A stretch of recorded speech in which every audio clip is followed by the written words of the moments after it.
state pardon to Mr. Olushina Ajayi, 21 years after he was wrongfully sentenced to death. Staff reporter Bode Akinjola was at the reunification of the over 60-year-old man with his family in Ibadan. His report is presented by DG Owutsumi. 19th May 1999 was a date the family of Ajayi of Kosodo area of Ibadan will never forget. It was a day Mr. Olushina Ajayi and his father were incarcerated and sentenced to death for an offense they never committed. The litigation process passed through High Court to Supreme Court until 2007 when an NGO based in Ibadan took over. Reuniting the wrongfully accused man, Mr. Olushina Ajayi, with his family at the Kosodo area of Ibadan, the mother burst into tears of joy, seeing her son 21 years after being wrongfully convicted of robbery.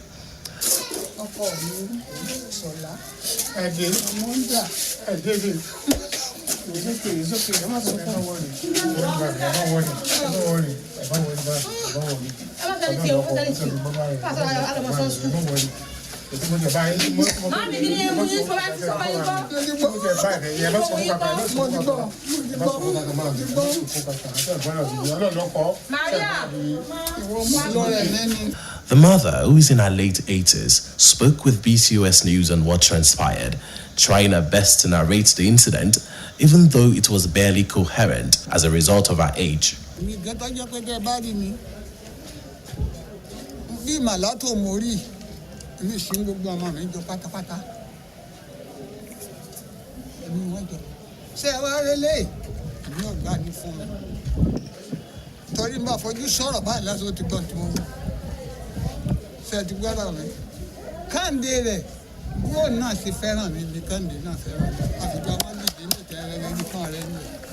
Narrating his ordeal, Mr. Olushina Ajayi said his wife just gave birth when he was wrongfully accused.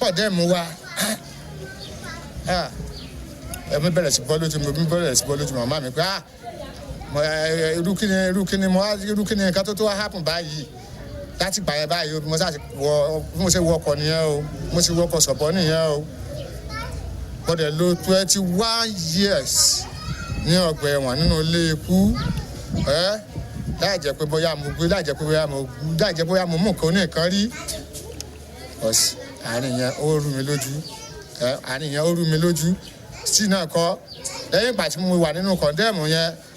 One by me, what had to buy me baby, one by me baby, what to form any life, I not only, but to look here, what to buy me baby. I can't dirty me. Got a Jacobiya, Mose, Mojali, Demo the Ducado governor, yes. Odne, to, Cup, Lord Dalla, Mudari me, Cuff Messile. Ogwagodi, Ogwabekuta, Pelumasma prison. He added that his wrongful conviction was due to some relatives that took over the property of his father. Mr. Olushina said his father died at the Agodi prison during the trying time.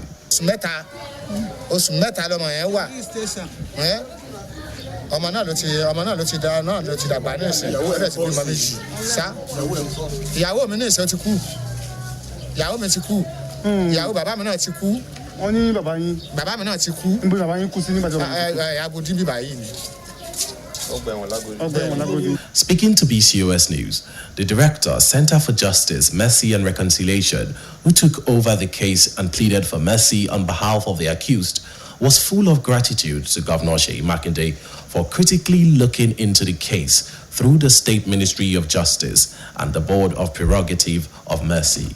That complaint, they said that they were the victims of the armed robbers and that the other villagers who were also robbed tagged them to be the culprit. And I wonder, why should a victim become a criminal? So in 2007, we investigate the matter by traveling down to the village without their knowledge. And we discovered that truly there was a robbery incident and they were the victims of that robbery incidents. Having pushed it thus far, we had to be patient again.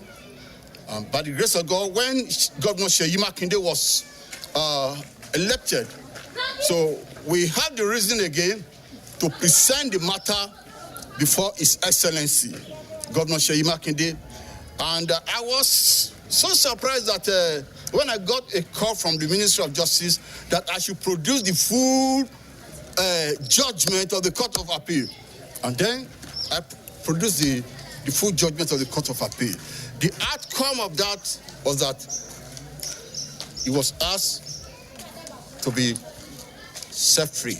In fact, His Excellency expressed the case as very pathetic, and he ordered his immediate release. One of the relatives of the wrongfully accused, Mr. Stephen Abioye, said the case of his uncle was a conspiracy from neighbors over landed property in Okeomi, Olodo, Ibadan. We thank His Excellency Ajayi Makinde for all his efforts. So this Mr. Olushina Ajayi was released on Tuesday at the Kirikiri Maximum in Lagos State after Governor Ajayi Makinde examined the cases.